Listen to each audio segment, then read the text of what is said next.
teaching means more to me than anything in life now, and community.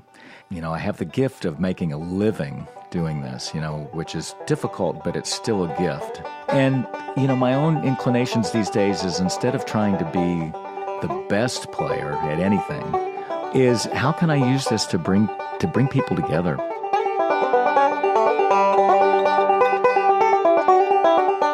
Greetings, everybody. Welcome to 2019. Happy New Year. And also welcome to another episode of the Picky Fingers Banjo Podcast. I'm Keith, as always, and thanks everyone for joining me. I have to also thank the sponsors of today's podcast. Today we have Bryce Castro and Bernie Rice. Bernie and Bryce, thank you guys so much for donating to the podcast and making all of this possible. Anybody out there who wants to, if you're not supporting the podcast, please consider doing that.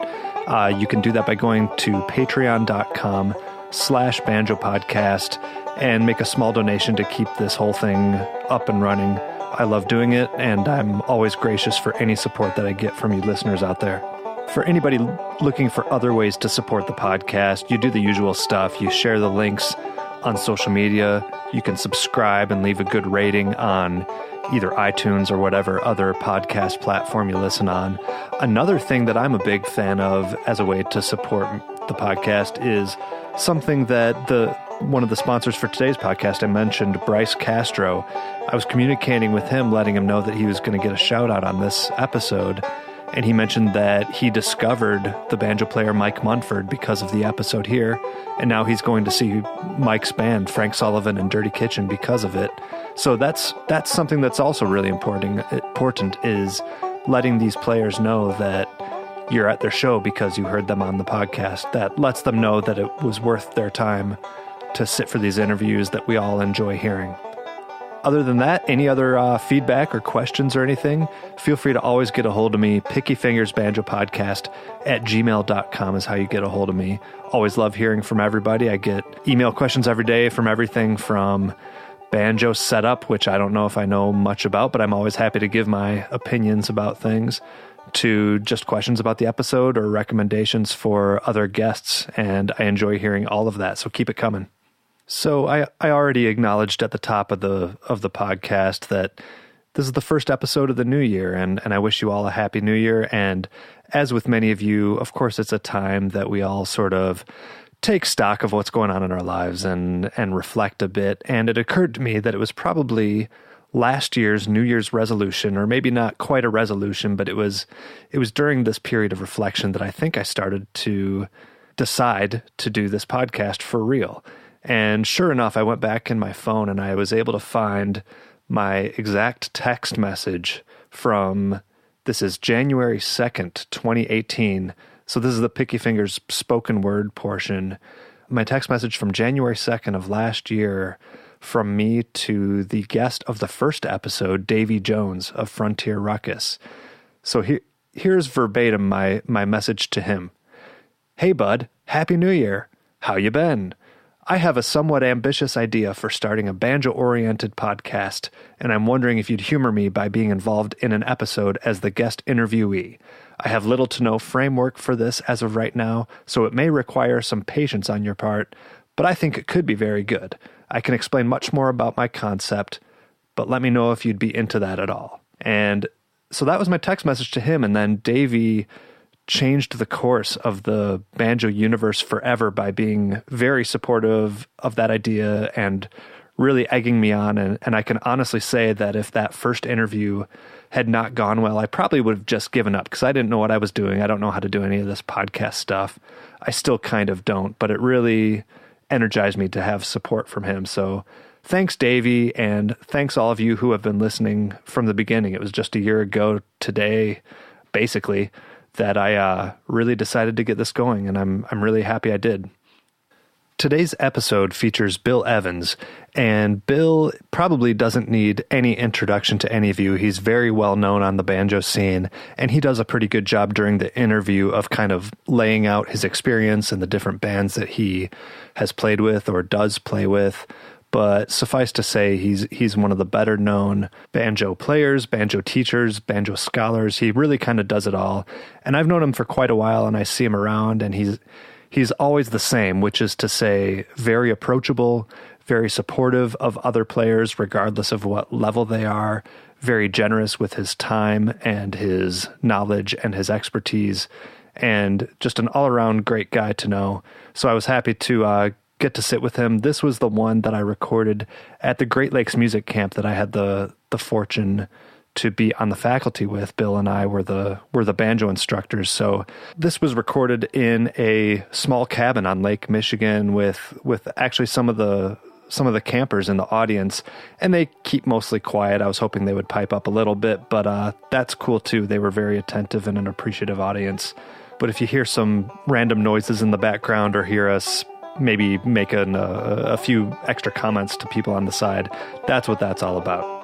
One last thing before we start, I usually do a really good job of making sure the people get to tell you their website where you can find their music. I totally forgot to ask Bill this, so on Bill's behalf, I will guide you to the website, pickyfingersbanjopodcast.com. That's where you can find all sorts of information about his resources and where he's playing and all the information that you'll need about him. But without further ado, here's the conversation live from the Great Lakes Music Camp. Or it's not live. It was recorded. What am I talking about? This was recorded at the Great Lakes Music Camp with Bill Evans. Here you go.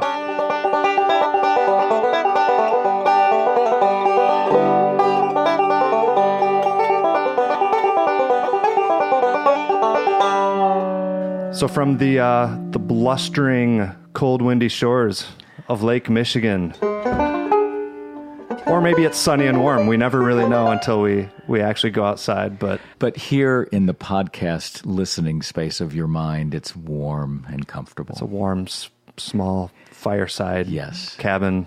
Welcome, Bill. Thanks for joining me. Keith, it is so great to be with you here in Michigan on the Great Lake. It's called Lake Michigan, right? This one's called Lake Michigan. Okay. It's one of 5 Great Lakes, but thank you. You'll have to refer to the geography podcast. That. You know, it was just a flyover state for me until now. Come on. Yeah, no, I know.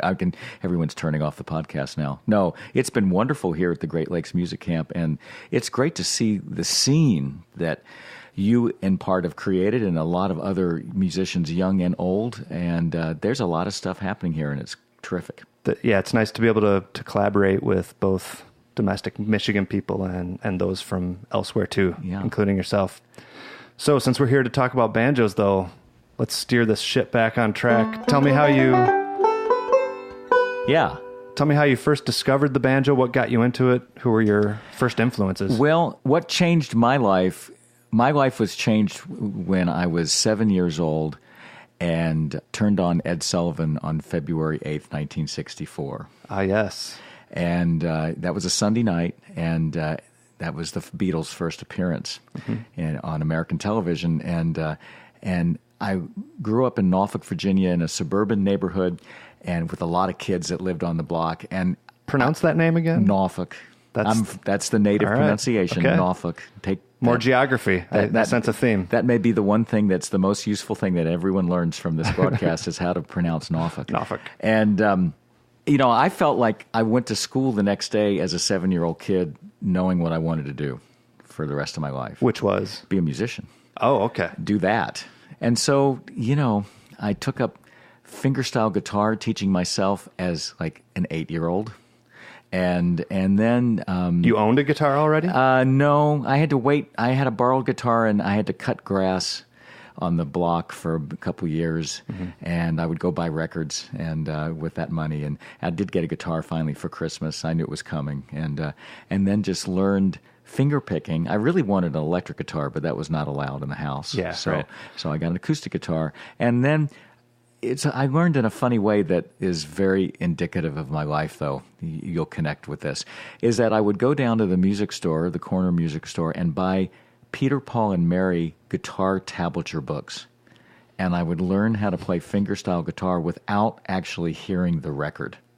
Oh, wow. And for some reason, and so, now I'm a teacher, and I try not to overly use tab like everybody else, but I learned how to play guitar by reading tab, but not really knowing what it was supposed to sound like. It was an odd thing. And that tab was still more strummy oriented, I imagine. Well, finger picking, a lot of did have a bit of that. They were okay. And then if a song had like a B7 chord or something that I couldn't fret as a 9-year-old, I just didn't learn that song. So I just skipped that one, or I would play the song and skip that chord. Yeah. And then then I got into junior high school. Not, still into, the Beatles and the Byrds and later Leon Russell and things like that, Eric Clapton. And then, but on Saturday nights, I would watch Hee Haw. And of course, there's that segment of the show where Roy Clark and Buck Owens would play Cripple Creek and tell a joke. And I watched Roy Clark play, and I said, well, I know how to fingerstyle play on the guitar. I'm hearing melodies there on the banjo that I didn't really know I could play on guitar. And of course, there was worlds of guitar playing that I never heard as a kid. Mississippi John Hurt. I heard Leo Kottke. Of course, you can play melodies on the guitar, but I somehow didn't know that. And I thought the banjo sounds great. I could hear it. That's really great. And I just got attracted for that reason. And then cajoled family into a banjo for Christmas, and it ended up being a relatively high-end instrument. Wow. For the day, an Aria Pro 2, which cost about $220 in 1970, 71 money, so that was a lot. And a funny story about that first banjo, I'd asked for it, and we went down to the music store and saw it, and then came home, and I just lived with my mom, and I realized, well, we brought it home, but she put it under the bed. It was like early December or something, and she said, made you wait. She said, don't play it until Christmas. And of course, Mom goes out to the grocery store. You look at the banjo and you play it. And I did that while she was gone, and I opened the case and I saw that the resonator had cracked and all the binding had kind of come out around the resonator. And so I had this really tough existential dilemma.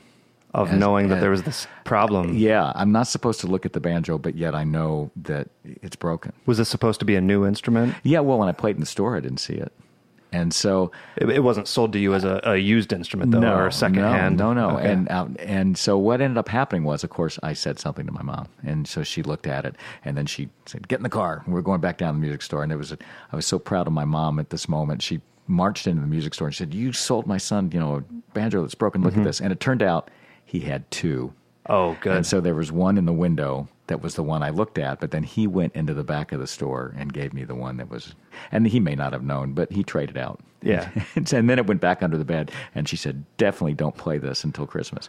And then when I started to play, for you young people out there, it was such a different world in the 1970s, but, with no internet, no YouTube, you grabbed the knowledge wherever you could. Yeah. And a general music store would not have had the Pete Seeger book or the Earl Scruggs book, but growing up in Norfolk, there's a musician who's still around whose name is Bob Zentz, and he started a store called the Ramblin' Conrad's Guitar Shop and Folklore Center. That's a mouthful. And opened in like 1970, 71, and it was a center for folk music. And he had all the Oak publication books. He had records that were open that you could play. And I suddenly was hanging out with a lot of older musicians, who played everything from blues to bluegrass to old-time music. Old-time music scene started in Norfolk at that point. And that was just perfect timing for what you were discovering for yourself. And they had a coffee house, and I started playing the coffee house on Friday night and a concert series. So I spent a day with Libba Cotton. I spent a day with Mike Seeger. Wow. I would sort of I was adopted by that community. And that, looking back on that, that was terrific. It was like the internet, except it was real people. and then that grew to, they had the Old Dominion Folk Festival, and people would come in Cajun. Wow, blues, that's amazing! Just discovered everything, and then I went to college at the University of Virginia, so that was about 3.5 hours away. And I thought, man, I'm moving into the Blue Ridge Mountains. There's going to be like a bluegrass band on every street corner, and instead it was an environment of beer kegs and sorority and fraternity hazing rituals. Imagine that. And tough academics, actually. But there was music there that I discovered, and there was another coffee house called the Prism Coffee House, PRISM, that's still going. And so a message here for everybody, and this is proven true in my teaching too. The people who stick with this music are the ones that can connect to community. And that's in part what this podcast is about. It's what this Great Lakes Music Camp is about. Yeah. And I think that that's important. Some folks will take up this instrument and be in isolation in their rooms, maybe looking at YouTube videos these days, or hopefully looking at my Peghead Nation lessons and plug. And, right. And gotta stay on brand here. And so the moment, though, that you can connect with other people as a learning banjo player, as a new student of the instrument, you've got a lot more reasons to play. Well, it's such a cool feeling when you've worked hard on a tune, maybe by yourself, and you might be frustrated, but that moment you get a taste of being able to really play a song with other people and hear how good it sounds and how much energy that gives you, that really can rejuvenate your spirit and keep you going even when you maybe don't have those people to play with. Yeah. And there's a list of things, those of you out there who are learning, that you will learn when you start to play with other people. And that you can't hardly learn them from looking at a tab of a tune. Right. And in my own teaching, I try to instill that in people, but it's still not the same thing as jumping into a real jam session. And I would just encourage everybody to have a certain sense of fearlessness about it, and don't be afraid of making mistakes. What I tell people is that if you're in tune and you're in rhythm to the best extent that you can, then you're going to be welcome. And, if you can find a slow jam, and, Alan Mundy has this great phrase that he and Joe Carr cooked up when they were teaching at the Bluegrass and Commercial Music program at South Plains College in Levelland, Texas. I think they even wrote a song. It's called, "We just wanted to teach you G, C, and D chords. We didn't mean to change your life." And and again, a lot of the people I come into contact, well, young and old, but even for older folks, you can take this instrument up in your 60s, in your 70s, and you get a little bit of skill on it. You don't have to be Earl Scruggs or Noam Pikelny or Alison Brown, and you can play with other people. And what do you think the other lessons are that you get from playing with people that wouldn't just never occur to you when you're isolated and teaching yourself? Right. Well, that's a great question. Well, when you're playing by yourself, you can use a metronome. If you have enough courage. And you get that, though, in real life. And music breathes, of course, so you might be playing with people where, they might speed up a little bit, might slow down a little bit. Not quite metronomic. But I think that for me, my best experiences playing live on stage is when I'm not focused on myself, but I'm actually listening to what everybody else is playing and trying to support them, and then there'll be my moment. But I'm still kind of even relying on grooving on the rhythm to the best extent that I can, even when I'm playing. And so that would be something that I think would be hard to experience on your own, even though, you can go online and play with backing tracks, and I encourage my students to with recordings, do that. Whatever you have. Yeah, but the real life situation is terrific. That's a really great question. A related answer is that, I think maybe many of us who play the banjo have various degrees of attention deficit disorder. Yeah, there's a certain psyche, it seems like. Well, there's such attention to detail, whether you're learning Scruggs or scales, or melodic single string.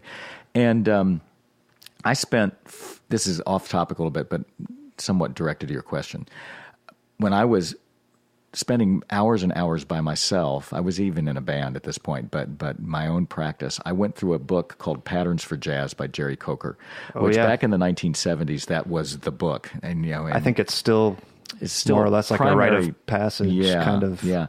And I basically spent 2 to 3 hours a day for 4 years, and I went through every single exercise all the way to the end, all the way through in all keys, all positions, melodic and single string. This is in my 20s. And I'm familiar with the book by title. I'm not familiar with the contents. What kind of things does it show you? Just scale patterns? It's all exercises. Yeah. Thirds, fourths, fifths, scales, up and down the different minor and major things. But and of course, it's not in banjo tablature for some reason. And that was never an issue for me because, I mean, I have graduate degrees in music, so reading the music is not that much of a problem. But I look at it, I hear it, and then run with it, So I'm not a real good reader at this point. But I didn't connect that to learning any songs. I just did these exercises. And then, decades later, one of the people who I've mentored over the years is Chris Pandolfi. Mm-hmm. And we were talking about he was feeling stuck. And this is kind of when the infamous string dusters were already playing. It's like, well, what can I do to kind of, add my facility? And he came up with the idea, not crediting me, of taking like a dozen of the most commonly played fiddle tunes in different keys and learning melodic and single string solos, all positions, all octaves, and just using that as an exercise vehicle. And then that made me think about my adventure with patterns for jazz. And I like Chris's idea better. Wow. Or perhaps there's a combination of ideas that you could, do some exercises. But what I encourage my students who want to go in this direction is to join what you're doing with exercises to tunes, because that's what you have to play with people. And then from the tunes, you get your positions. So, you could work out your G scales. I'm kind of working out, that's the D. Mm-hmm. And you've got to, and you could work all those out. You could find all the notes in the D scale at every step, and that was a wrong note there. But then I wasn't gonna. Yeah, no, there'll be lots of mistakes here. And then if you go to play Forked Deer, though,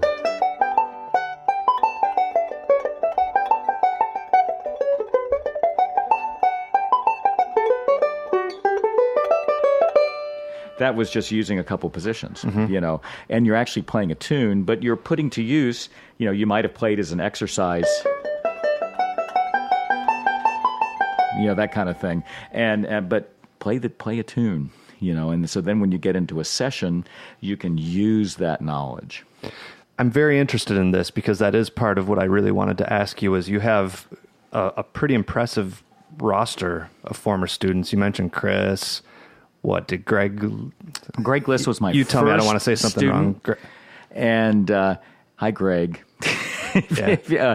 He came to me in high school, and he looked exactly the same as a 9th or 10th grader as he looks now. Sideshow Bob, Fraggle combination. And he came to me saying, no offense. He came to me, and I think the first words out of his young mouth were, I just want to play faster than Bela Fleck. And I know you're going to want to teach me Earl Scruggs style, and I don't want to learn it.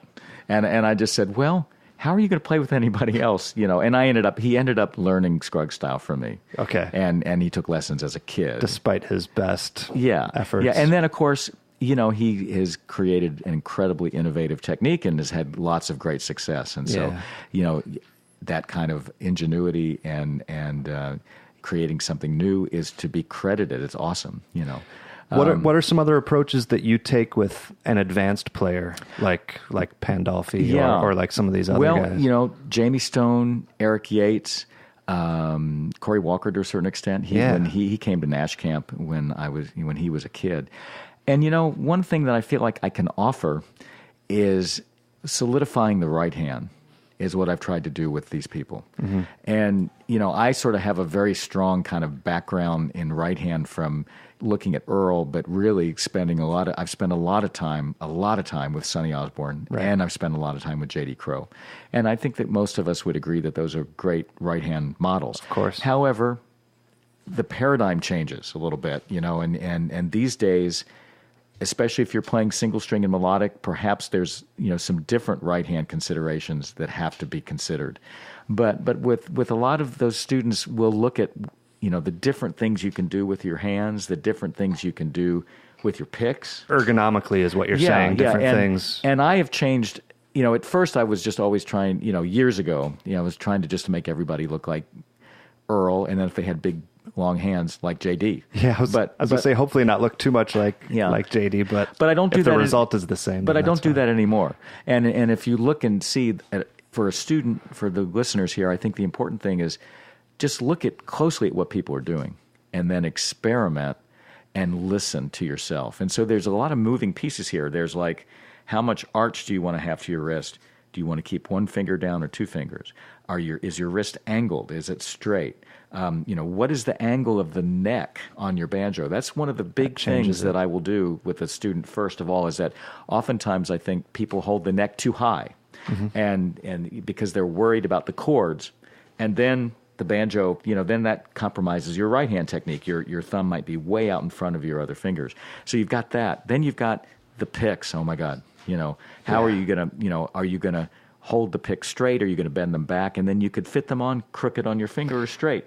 And you just do all of that stuff. And I still fuss with it after, tens of years. Well, I've been playing 40 years and now are really, oh my God, 50 almost. And I just am recently my picks are straighter. And I just did this a month ago. Okay. And I'm still kind of struggling because there's more resistance, but I'm trying to get a more biting sound with this particular banjo. And so it's an evolution, but you want to listen. But one of the first things that I think it's helpful to think about is, what is the relationship of your body to the instrument? And be thinking about the neck shouldn't be too high. If you look at pictures of Earl and JD and even Bela, the peg head is not higher than eye level. Yeah. And many, many students go way, way up with the neck because they're worried about the chords. That compromises the right hand. I think another reason is that, and this is something that Mead here and I dealt with yesterday, a lot of entry-level banjos don't have that center of gravity. Yes. And they put it so high just to balance it so they're not holding it That's up with exactly their left right. hand. Yeah, and I have everybody play with a strap. A strap is right is from the very solution. beginning. Right. Yeah, over the entire body, not just over the shoulder. Even if you're sitting down so that it supports it. So that if you let go, I don't have my strap on right now, I'm sitting in a chair. We could say anything, couldn't I? I'm sitting in a chair in Buckingham Palace. We're sipping on Mai Tais, right? We're being fanned by people feeding us grapes. That's right. No, we're at Camp Blodgett. We're getting foot rubs as we speak. I wish. I wouldn't actually. I'd be uncomfortable doing that, but that's okay. But we're at Camp Blodgett. If you ask Don Julian really nicely, he might be game. Don is my roommate, and I'll quit asking. They stuck the two dummies authors in one bedroom, so it's like there's a vacuum of intellectual fortitude. Right. In there's that a room. disturbance in some sort of banjo force. Where were we? Okay, but so wear that strap even when practicing, even though I'm not doing that right now, and. Right. Position do that what Bill body. says, not as he does. And then the other thing that I will always remind people of, and especially if you're older, and you've got white collar, hard, type A personality jobs and lives, relax. I'm always just telling people, man, just like exhale and let your shoulders down a little bit. Just relax and then play. And I try to localize movement in the hand. Unlike a mandolin or a guitar, where you're just kind of letting the fingers do the work from the first joints for me, and getting a full tone, practicing really slowly. And as I play even like an alternating thumb roll, I'm concentrating on relaxing the shoulder. The elbow is into the banjo. I may not be playing with quite the volume that I want eventually, but I'm learning to play relaxed. Yeah. So just relax, says the guy from the Bay Area. Yeah, exactly. Right. Life is full of ironies and contradictions, as we know. And then you find your tone from there. And then, with a lot of students, especially young students, who can learn quickly, and they're playing fast quickly, there can sometimes be a direct, what is it called? There's a opposite correlation between speed and volume. Yeah, inverse. Inverse, yeah. And Earl Scruggs talked about this. He said, well, when the tune's faster, I'm going to play quieter. But make sure in your practice that you do have that base level of volume going so that when you get with others, you can be heard. Because you don't want to be that guy or that gal in a jam session where when it's your turn to play, everybody has to drop way down. Yeah. And then drop way up. And so that takes work. And when I sit around and practice, I don't practice fast that much. and this has always been the case. I get the metronome out and I play slow to medium speeds, and just go for real precision, with each of those notes, and good volume and good tone. And then I'm just hope and pray I'm warmed up enough when I have to play that I can play fast. Just for specificity's sake, what do you consider a medium, like a 130 kind of tempo? Well, it depends on what you're letting the metronome equal, right? Sure. What that number is. I have to tell students that the most difficult thing of using the metronome is figuring out what you're going to let it equal. Mm-hmm. So, if we get, I wonder if we can get a metronome going here. I don't know if I have one on my phone, but if you got one, yeah, you could let that metronome equal. For banjo playing purposes, we let it, if we're counting in 4/4, so in other words, 1 and 2 and 3 and 4 and 1 and 2 and 3 and 4. Nope, not working. Okay. You could let the metronome equal a half note, which would be one click for every 4 notes. Click, click, click, click. Or you could let it equal a quarter note, which would be click, click, click, click, right? And so that's where the number comes in. And thanks. Yeah. And so I will encourage people when they're playing slowly to let that metronome equal a quarter note.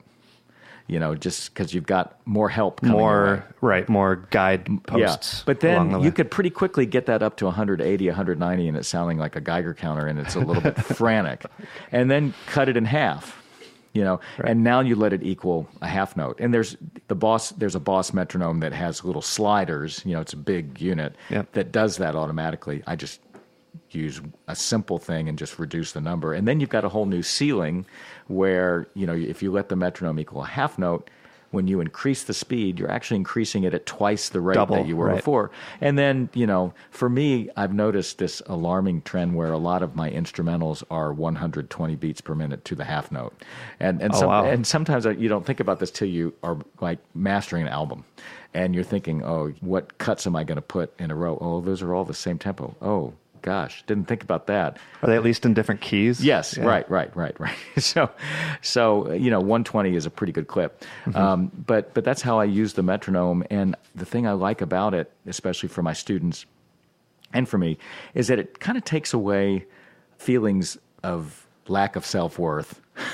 So in other words, instead of it being, gosh, I don't have very good rhythm, it becomes, oh, I can't really play that at 110. Let me find the number where I can play it. Right. And then you write that down, and then, all right, now I'm going to just get pull yourself one back beat, up. 2 beats. If you're taking a long range approach to things, if you just increase your tempo 2 beats every month, in a year After or two, a year, you're going to be playing full speed, and that would be quite an accomplishment for 1 year. I usually tell my adult learners who are new to this, even if they have experience on other instruments, that it could take, to give it 2.5 to 4 years to just feel comfortable negotiating a jam and then having a handful of tunes that you could lead. And that's good to know. Absolutely. Take a long, and when a student comes to me, we create. I ask them for a list of their goals, and I say, well, where would you like to be 3 months, 6 months, 1 year, 2 years, 5 years? And then we look at that, and I'll say, well, this goal you might not be able to reach in 3 months, but let's figure out how you get there. Yeah. And then I determine the program by that, and the course of study geared to their needs, and then they can kind of look and see whether or not they're moving in the right direction. I don't know if this is if this applies to everybody, but something I had to deal with is the feeling you're never going to feel like you're there. Like, now I can do everything that I wanted to do. No, right. There's always another hill that's just in front of you that you're trying to get over. So that's the beauty of it. It's nice to have goals, but it's also worthwhile to never be quite satisfied with how you're doing. And the goals change, of course. That's always malleable. It's like a business plan. But man, that is and I'm 62. I will tell you that I feel like there's more that I need to learn now than I feel more that way now than I felt ever in my life. And as long as that motivates you rather than discourages you. No, it should motivate. I mean, back in the 70s, that sounds so old. They're before Bela, in the years BB, before Bela, there's AD, BC, and BB and AB, before Bela and after Bela. We're going to need a glossary. Yeah. And we could maybe let's call the explosion of the atom, the release of Crossing the Tracks or whatever. Yeah, okay. They basically were two players that we all kind of grooved on. And, you could be into Crowe and to be into Scruggs, but the guys that were really kind of like on the forefront were Tony Trischka and Alan Mundy in my book. And I know they were players that I didn't hear, and I'm not trying to downplay anyone else. I mean, I could create a list of 40 or 50 great players in the 70s, but those were the people that had publications and had records out. And the interesting thing for me, listening to those guys, and I know them both very well, and I've toured with Alan, I've done camps with all these guys. They almost represented like opposite aesthetic goals, where Alan would work things out almost like in a perfect way if you're trying to get the perfect way of hearing any tune. And Tony, of course, did that too, but he also was really into improvisation and crazy things and very much and so. Things that were approaching modern atonality in some cases, purposeful. Even by today's standards, they're pretty out there. So that was really great for me as a player to draw upon, because I could see the two poles. And in jazz, one of my heroes is Jim Hall, the jazz guitar player Jim Hall, who is not he wouldn't be at the top of the downbeat reader's poll. He passed away a couple years ago, but very tasteful. But at the same time, I have really been into John Coltrane and the Art Ensemble of Chicago. I attended a Sun Ra workshop with my banjo. Wow. In Washington, D.C. in like 1981. So, I've in the past, I've been into a lot of different things, but those two guys kind of represented such a wide range. And then a brief biography here. I toured with the band Cloud Valley that included Missy Raines and Steve Smith, who are still active musically. And then that band broke up, and I decided to go to graduate school in music with a specialization in ethnomusicology at UC Berkeley. So I moved my wife to California. We had our two kids there, did 5 years of coursework in world music with an emphasis in American music history and music of Japan. Got my master's, I passed my PhD orals, then went back east and taught at University of Virginia and Duke University, or as I like to say, Duke Community College. And then I was the associate director of the International Bluegrass Music Museum in Owensboro, Kentucky for a year and a half, played with Dry Branch Fire Squad. And so we'll stop it there. In Kentucky, working at that museum, I had access to people like Sonny Osborne and J.D. Crowe because we were doing projects with them. And then I suddenly found myself in this group called Dry Branch Fire Squad, very traditional. And hanging out with Sonny and J.D. made me realize that and this was a certain phase of my life, one could be completely happy playing traditional banjo, that when you actually are in a room watching those guys play, it's infinite what they do and the subtleties that they bring to a set of materials that if you're just learning them as, here's all the Scruggs backup licks, with those, that's good, but with guys of that generation, it's a vocabulary and a whole way of approaching playing. Is that the main thing you feel like you learned from them, just not to feel so confined, even though on its face, bluegrass is very simple? On its face, yes. So what I really learned is that even as young players who are really into the music, we can listen, or as players into the music, young or old, we can listen to what Earl did on record, we could learn those licks, we could get our bluegrass album band records and learn that, and we think that we know it. But when you actually are in a room watching these guys play, it's almost an approach to the fingerboard and an approach to tone that is really unique, and an approach to melody in Scruggs style. And so what I did learn from that experience, and I spent an awful lot of time with Sonny Osborne, my two main banjos that I played over my career came from him, is that there is sometimes, how do I put this, freedom within more limited boundaries. So, for instance, if you're going to just say, as a student of the banjo, I'm going to learn to play Crowe-style solos. Let me really get into that. By limiting yourself somewhat aesthetically so that you're playing something that, in my opinion, would be appropriate for a particular setting, then there's freedom within that limitation. And so that's maybe a subtle thing. But in other words, if I'm playing bluegrass, I don't want to play Charlie Parker licks against that. Myself, personally, I don't want to do that. That doesn't mean that somebody else can't do it. I was thinking, why not? Because for me, it's just me. I want to honor, well, really, what I felt like, we're getting deep now. This is like Oprah territory. But when I got to know those guys... This is a safe place. Yes, for you, Bill. Right, it's okay. It's okay to talk. I hope you're not going to bill me. We're friends. When I got to be working with these projects with Sonny and JD and spending a lot of time with them, I kind of felt like I was carrying on the tradition.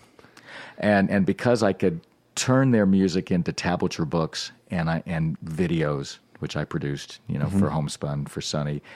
I worked on the JD Crowe AccuTab book. John Lawless did the original transcriptions. I took them to JD, and I checked them. I went to JD, and we spent 2 days going through everything, fingering everything, and I learned a lot. I felt like I was kind of they were trusting me enough to let me be a part of their tradition.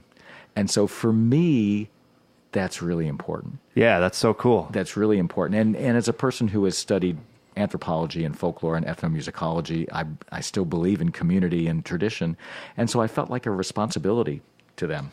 Does that have a lot to do with how much of a steward you seem to be, and you go to all these camps and share that? Is that part of what got you on that track? Yeah, definitely. I felt like, Sonny showed me these fingerings to stuff that probably only 5 or 10 people in the world care about, but here's how Earl does it.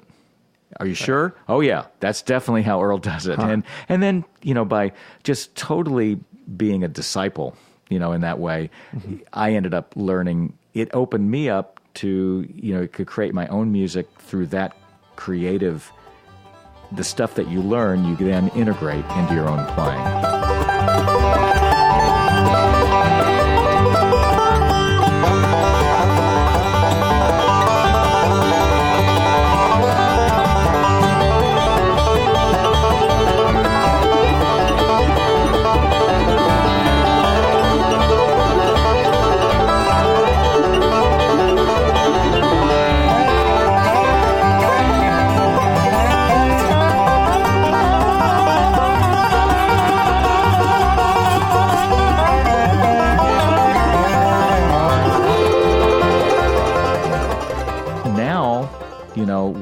I play in different contexts. I play a solo show. I play with Dan Crary. I will do one-offs with various bands, and the style.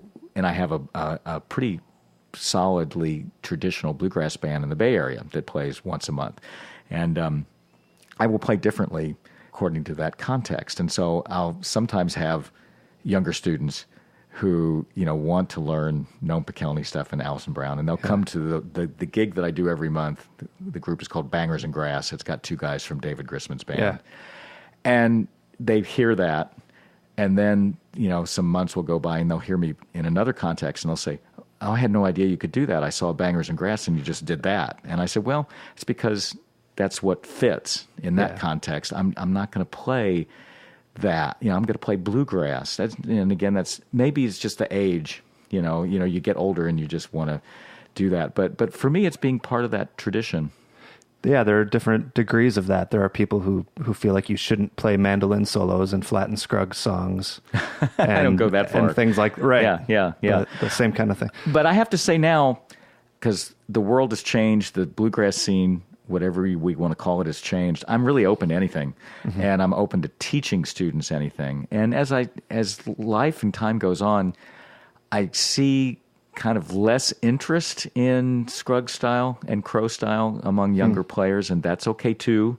I do think that role-based playing is really important for accompaniment, because you can't play scales up and down and diminished chords and augmented chords and jazz progressions behind Little Cabin Home on the Hill. You've got to play bluegrass, you know. And there's a reason that it riled up all those people at the Opry when Scruggs first did that. It just sounds cool. There's something about the instrument being played like that that's really exciting. So my hope is, and of course, you can't determine the future, but I'm hoping that, you know, in the broad range of things, you know, there's a side of me that even worries about the longevity of what I would view as traditional bluegrass, you know, when you look at the scene today. And I hope that young players who take up the banjo will, even those who love Noam Pikelny, will realize that, well, Noam Pikelny learned by playing everything that Earl Scruggs played. He'd be the first to point that out. And that Noam himself said, well, I wanted to be J.D. Crowe, but I couldn't, so I did all this other stuff. And, you know, it's a very rich tradition. And then depending upon what segment you want to dig into, you know, you could kind of stop the clock and spend a couple months getting into Don Stover. Yeah. Explore what Bill Keith did, you know, with Bill Monroe. And then that's why I feel these days, I feel like there's more to learn than there ever was before, because back in the 70s, you know, we didn't have access to that much, didn't know what existed out there. The more time goes on and the more players add their stamp to it, the more the richer the catalog is, I guess. So my hope would be, and in my own teaching I try to do this, is develop really good tone and sound through Scruggs's materials. And understand how the banjo works with others through roll pattern playing, and then learn some of that repertoire, you know, as you need it, and then go do what you want. So speaking of tone and speaking of the instruments that you got from Sonny, we haven't talked anything about the actual tools of your trade yet.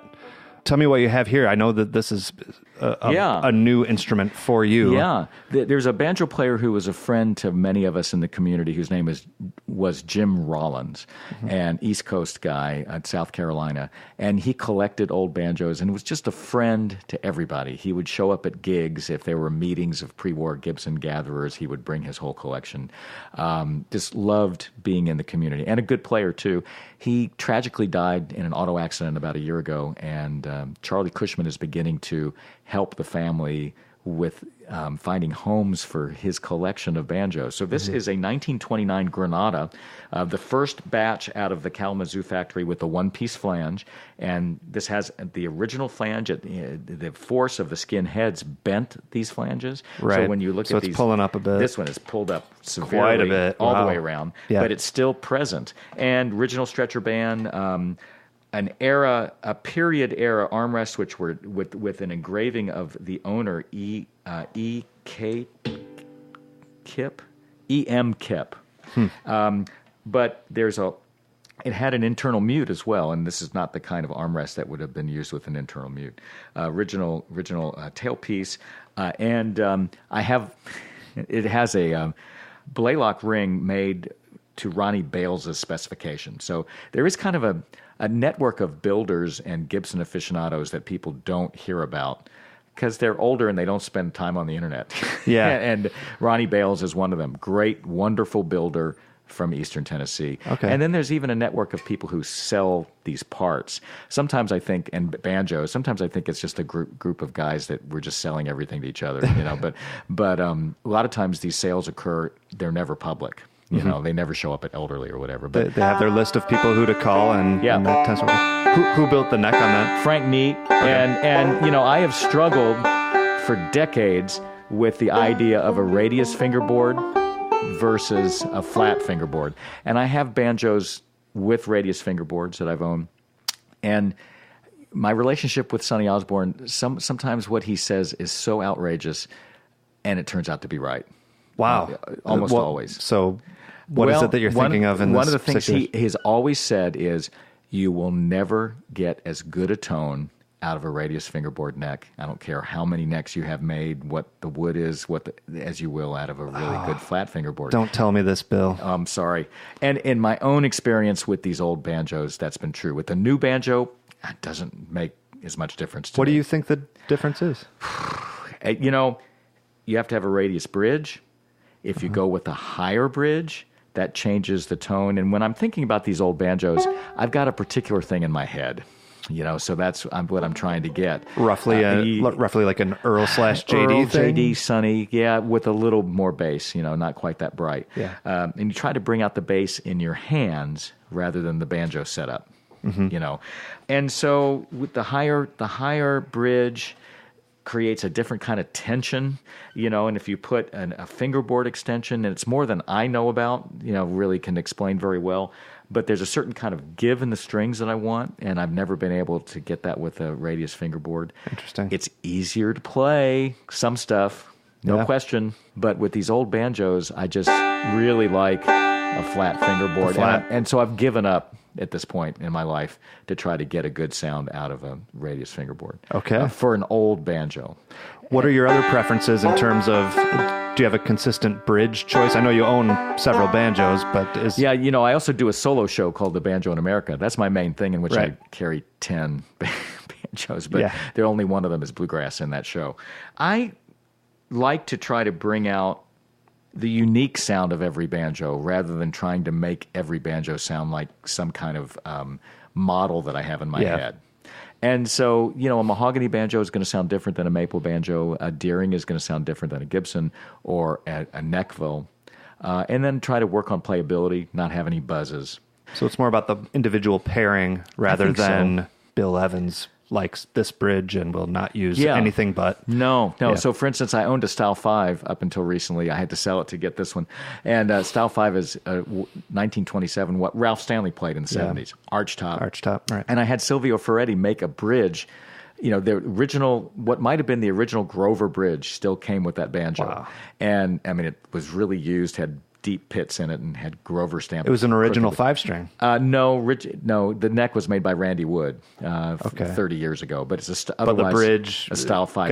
That bridge was old. Okay. It was old, and it sounded great, but it just was buzzy and stuff. So I had Silvio make a really thin bridge for that banjo because I wanted to bring out that sound for that one. So I'm not trying to impose everything on instruments. I think that's like hard. You get frustrated. I like to be surprised too. So try everything. That's what I encourage people to do. And don't find your own sound. Don't try to, you could have models, but I don't think that we want everybody out there sounding like Noam Pikelny or Alison Brown or Ralph Stanley. I'm so glad I don't sound like Noam Pikelny or Alison Brown. What a relief. Tonally, I get you. Let's just sound the way that we find your sound. And that can take a while. And so it's okay to have models. And go after that. But ultimately, I think you end up finding your own sound. So I don't have a set thing on any of these instruments. Use each as a tool unto itself to accomplish a different job. I try to listen to what the banjo is telling me. Obey it. And go in that direction. You're helpless. With the music that I play on it and the setup. Yes. So, I think that's good advice. As you know, I also tend to do some sound-related stuff, so I'm curious if you have microphones that you're partial to, whether it's in the studio or for your live setup. No. There are certain segments of knowledge that I rely on other people for. Okay. So fair enough. You know a lot, and I just don't worry about it. Yeah. And I know that Charlie Cushman just cut the new Earls of Leicester live record with all old RCA ribbon microphones. What other way would you possibly right. And I was listening. To it sounded great. I've been spending my money on other things, and I've never had a recording studio. I sort of, as my sidelines apart from playing, I did booking, and I did book writing, rather than getting into studio work and microphones and all that. So I leave that up to engineers. Stopping real quick here, does anybody else have questions that you would like to ask Bill? Anybody?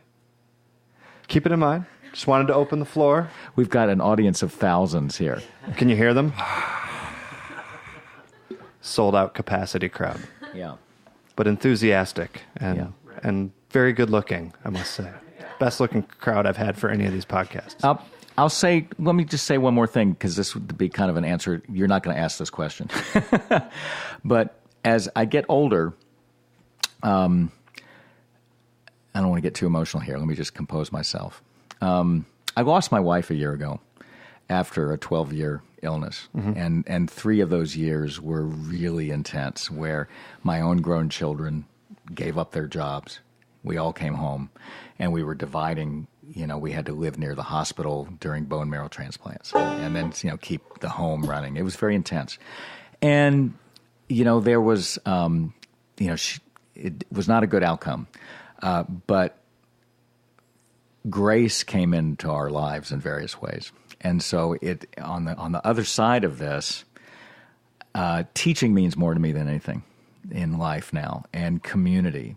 And so I think about people like Pete Seeger, okay, and just think about all right, I have the gift of making a living doing this, which is difficult, but it's still a gift. Not many people do this and think of it. Yeah. And, my own inclinations these days is, instead of trying to be the best player at anything, or spending a lot of time working out something really complicated that might reach 20 people, is how can I use this to bring people together, to help people, because many people helped my family. And it was all through the music. There was a day where we had let our yard go for months and months because there just wasn't any time. And my students were asking me, what can we do to help? I said, oh, no, you can't. There's nothing you can do. And then I was like, you know what? Our yard is kind of like, in California we have a rainy season. And it's supposed to be, who knows when it is now, but it's supposed to be October to April. And we get rain. So that's when all the weeds come. And it was May, and I hadn't done anything. And I had 40 people come one day. And it was a hot afternoon in May, students and their spouses, and they brought plants, and they spent the entire day. It was really, really hot. My wife wasn't there. She was down at Stanford recovering from the first bone marrow transplant. And they did the whole yard. And it was it just stunned me, how incredible. What people can do. Right. And at some point, she got sick enough. I think our Protestant ethic is, no, I don't need any help. We can handle this. And then I think we might all face this in life at some point. I think inevitably we do. We're all going to die, and we're all going to have a loved one who dies. But you reach a point with this stuff where you do need the help. And if you have enough of an open heart to accept that help, an amazing amount of energy can start to flow. And so, in an odd way, and I might not be choosing my words really appropriately here, I feel a tremendous burst of energy being on this other side that I want to just direct to helping other people. And so teaching is a great way to do that. It's a gift. And I think about people like Pete Seeger, and what he did. I'm not going to be that. I have to do things, and we all do things in our own way. But in some ways, I'm more excited about the banjo than I've ever been, but I'm excited in a different way, if that makes any sense. And right. I'm not of the age anymore where I'm going to get a band and we're going to get a veggie oil-powered bus and we're going to go around the country and we're going to be sponsored by Cliff Bar. I don't want to do that. I want to, go out for the weekend, play, come home and produce camps. I'm going to start, doing that now. And so I feel really, in an odd way, good is not the right word because I've been through a lot, but I feel connected in a way that I haven't for a while because my wife was ill, and that was always in the back of my mind. But I feel like some good things are going to really happen. You've definitely helped more people than you can probably count. That makes me feel really good too, And I may not always play as well as I want to because I haven't had the time to practice, but it doesn't matter to me anymore. I still want to play well, and I'm writing again, and I'm actually going to start. I'm going to recording, cool. Soon. I'm going to do two different projects actually soon in the next 6 months. But my standards are a little bit different now, and so maybe there'll be a little more soul in the playing and less kind of technical flourishes and stuff, and just try to loosen up and have fun. But also as I think about what I want to do. It's not my last years on earth, but it's another phase of life. I want to really keep that fire going, keep the community going, keep it open to people from all kinds of walks of life, and people also keep it open to whatever style banjo you want to learn. Mm-hmm. And Banjo for Dummies, the first of the 2 books that I wrote, if one actually explores that book at all, many people probably don't pick it up because they think it's It's like a basic book. I was obviously subversive if you actually read that book, because the book is really about banjo history. There's a section on playing a canting.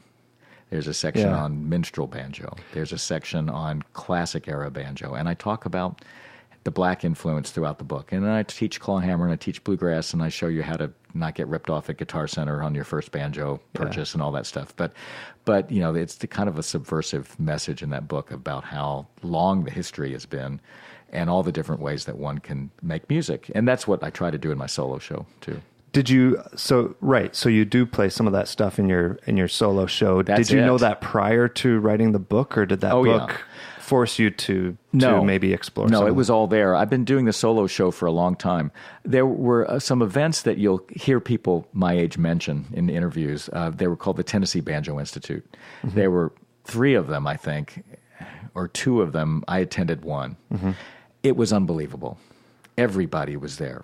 Musicians from Africa: Pete Seeger, Bela Fleck, Alan Shelton, Sonny Osborne, J.D. Crowe, Tony Trischka, Alan Mundy, Bob. You know, everybody. The list, right? Carol Best. Wow. All the people that we read about in Banjo Newsletter, we wonder who they were. They were all there. And Tony Trischka talks about this too. They also had people who specialized in minstrel playing, who would investigated, put research into those books, and then great classic players. There's a player named Clark Buehling in Arkansas who is the best in the world at this. Yeah. And so we had the history right in front of us. And, you know, we probably had a little bit of sketchy knowledge. Oh, yeah, there was this style that sounds like ragtime that's very complicated, and minstrel played. Well, then you could hear it. And then it was easy to make connections just from the sound of the music. Yeah. You hear African players, and then it's a lot like clawhammer. You know, wow, that minstrel playing, I could hear. A living museum. Right. And so Tony came away from that and did the World Turning album, which was a historical album. I mean, has some. He would write original pieces, but it had a lot of historical styles on it. And we recorded on the classic banjo CD a track called Banjo Land from 1907 by Wes Osman.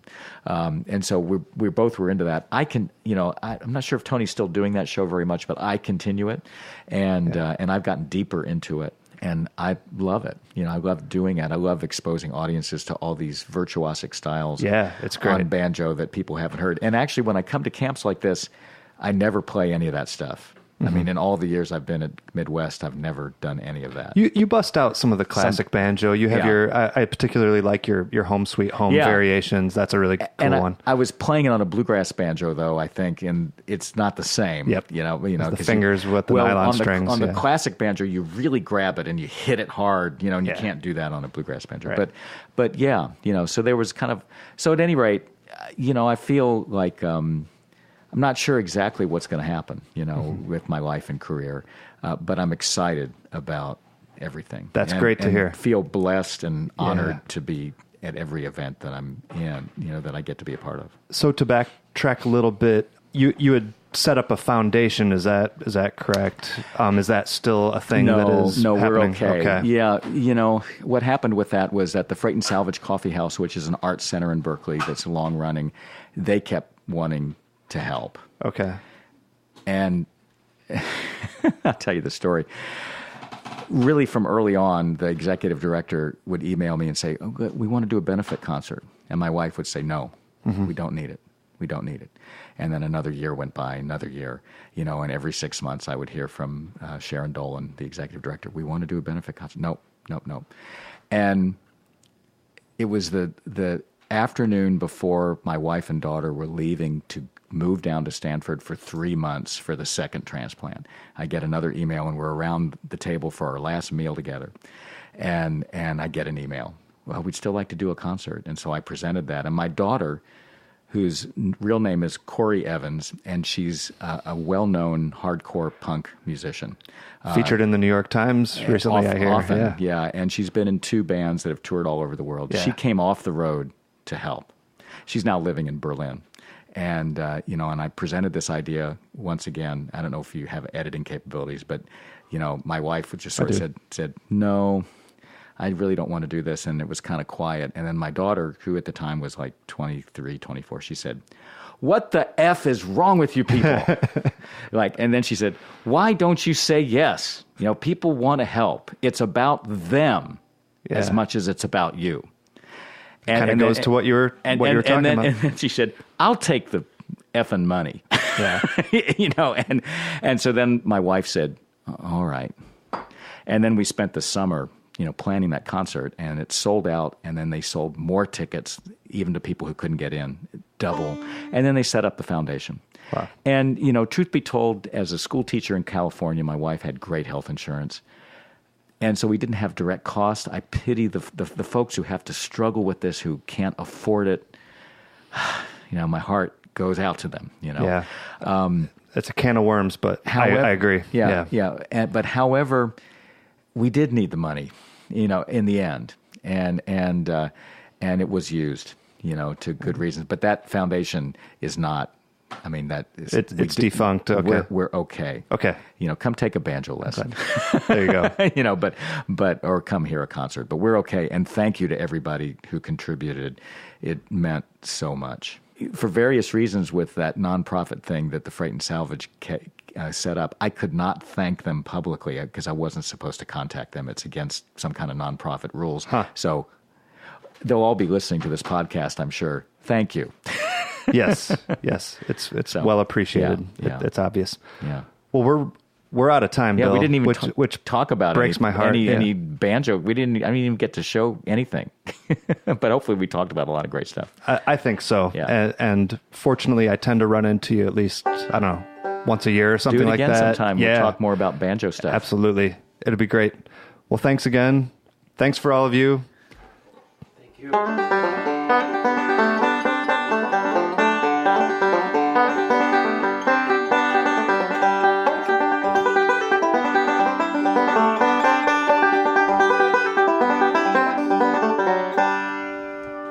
Petersburg Gal. Check it out. All right, great. Thank you.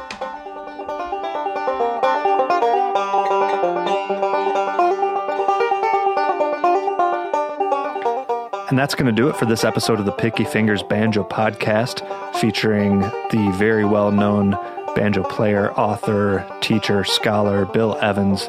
You can find him at BillEvansBanjo.com. This episode featured a sound clip from the song Granite Chief, and that's off of Bill's album Bill Evans Plays Banjo. Once again, thank you very much to Bryce Castro and Bernie Rice for being the official sponsors of this podcast. You can support the podcast by going to patreon.com/banjopodcast. Contact me at pickyfingersbanjopodcast@gmail.com. And I just said the word podcast way too many times, so I better just sign off right here. I'll see you all next time. Everyone take care.